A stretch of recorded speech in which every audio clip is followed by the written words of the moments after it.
So most people watching would probably just assume that I hate sneaker resellers, which I would say hate, it's a strong word. Plus, I acknowledge the fact that sneaker resale has always been a part of the game, even like 10, 15 plus years ago when we were outside lining up for every new pair of Jordans dropping. You already know once you got to the end of that line, you were asking if you could grab a second pair in order to make a quick little flip, maybe cut some of the cost of that other pair which you were looking to rock for the personal. But nowadays, as far as sneaker reselling is a full-time gig, we've learned from nightmare story after nightmare story that it's pretty much not sustainable in the long run. So previously I covered Urban Necessities, a sneaker resale shop founded by JC Lopez, aka 2J's Kicks, back in 2014. Now, where the controversy comes into play, allegedly you have consigners complaining that Urban Necessities is failing to pay out consigners. You have other people also warning you to fly out to Vegas, get all of your product out of the shop as soon as possible. So of course this story has garnered a lot more attention. 2J's Kicks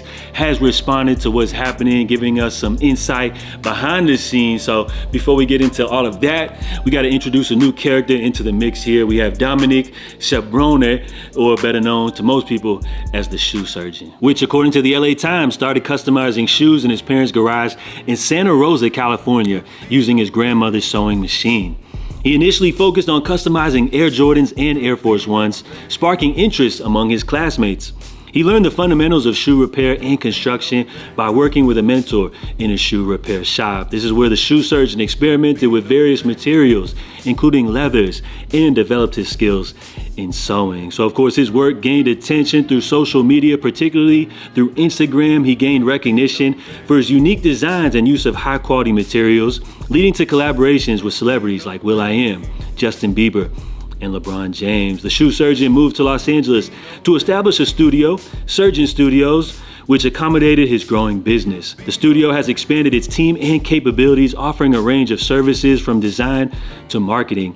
He's also launched educational initiatives, including masterclasses, to share his knowledge and passion for custom shoe making. And according to GQ, the Shoe Surgeon has significantly impacted the custom sneaker scene, inspiring other designers and enthusiasts. So all of that sounds sweet and everything like that, but remember, this is the same Shoe Surgeon which Nike recently hit with a $60 million lawsuit alleging that the Shoe Surgeon was teaching others to create counterfeit Nike products. Now, since then, of course, they have reached a little settlement behind the scenes for an undisclosed amount.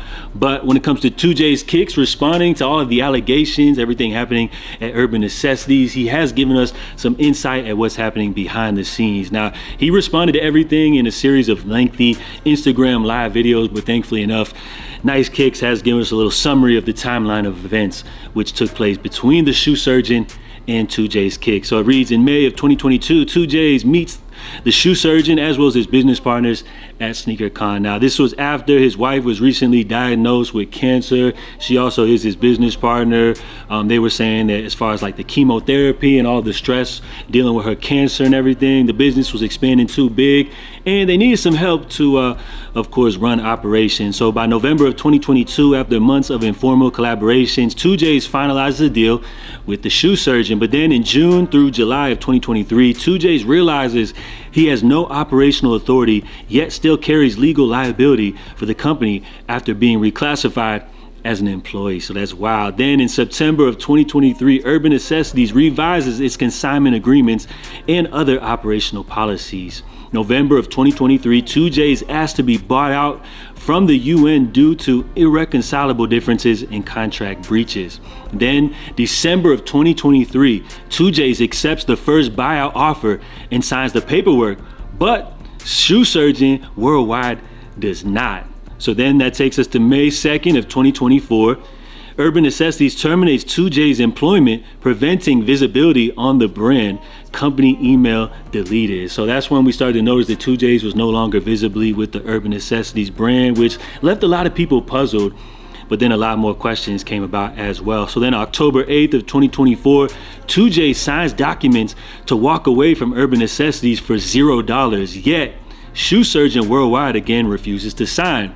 Then that brings us to June 2025. Surgeon Worldwide approaches 2J's about Urban Necessities potentially filing bankruptcy, to our most recent update where the Department of Taxation seizes 4 of 2J's and his wife's accounts in the Urban Necessities account. So that's 2J's Kicks side of the story. Of course, we got an official statement from Urban Necessities, who is now run by the shoe surgeon, to which they said, let's separate facts from feelings. JC engaged in self-dealing, stole product, and embezzled company funds. His attempt to portray himself as the victim ignores the reality of his actions. We've been working to return full ownership of Urban Necessities to him, and that process is nearly complete.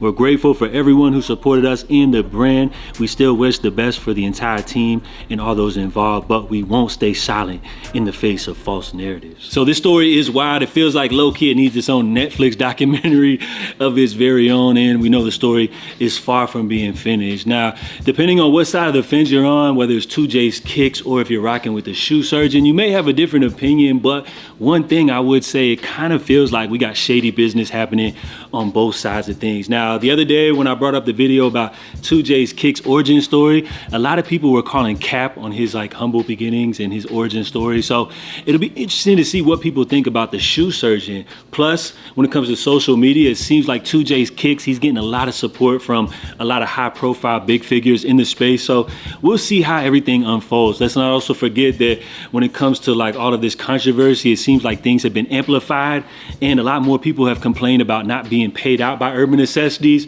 once we heard the whole Nike settlement, you know, behind the scenes for how they were suing the shoe surgeon and everything. So seems like we got a lot of shady business happening behind the scenes, you know, whether you're on 2J's Kicks side or whether you're on the shoe surgeon side. We'll see how everything unfolds. But one thing I could definitely say out of everything that we're seeing here, doubling back to where originally I started off this video, like when it comes to the sneaker resale business, in the long run, it doesn't seem to be sustainable. Like, I'm not mad at people for like buying and selling a couple pairs here and there, like, you know, just to make a little money. But as far as like sneaker reselling as a full-time business, hoarding up all of these sneakers, we see that in the long run, is pretty much not sustainable. We hear nightmare story after nightmare story, and this is another one that you can add to the list. So let me know what you guys think about the entire situation. Of course, I will continue to keep you guys updated on what's happening here. So if you guys enjoyed today's video, make sure you hit the like button, and if you made it all the way through the end, go ahead and drop a salute. JA, I'll be checking in with y'all for the next video. In the meantime, stay safe, stay blessed, and I'm out, y'all. Love. January, February of 2022, as you guys may or may not know, my wife is diagnosed with stage 4 colon cancer, which at the time is very concerning to us. It still is, and something that we're currently still battling with. Joni she's my right hand. She, as you may or may not know, has been everything that I haven't been able to be for the brand in its first, 8-9 years of the brand that we were a part of the brand. May 2022, I go to a sneaker con and I meet a group of people that represent a company called Shoe Surgeon. I meet Dominic, aka the Shoe Surgeon, and shortly after that, days later, I meet Dallas Mbimbo, who is his business partner and operator in Surgeon Worldwide.